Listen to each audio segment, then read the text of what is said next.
قصہ حضرت الیاس علیہ السلام۔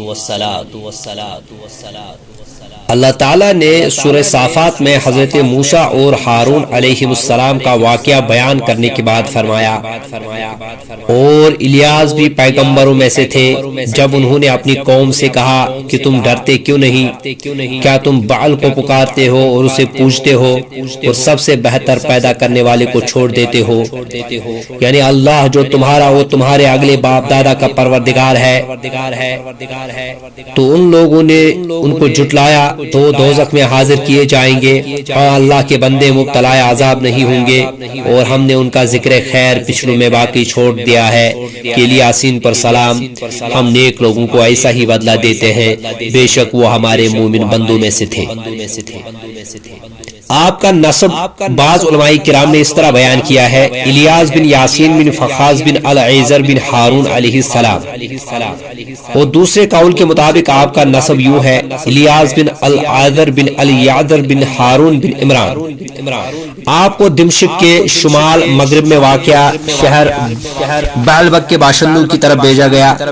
آپ نے انہیں اللہ کی طرف بلایا اور انہیں تلقین کی کہ اپنے بت بعل کی پرستش کرنا چھوڑ دیں۔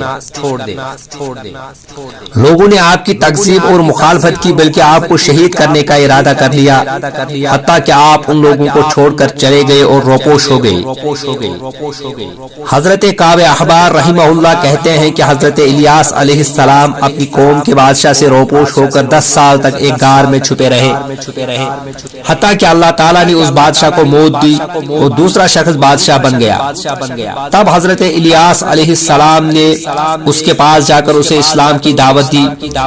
اس کی قوم کے بے شمار لوگوں نے اسلام قبول کیا، صرف 10,000 افراد کفر پر قائم رہے، جنہیں بادشاہ نے قتل کروا دیا۔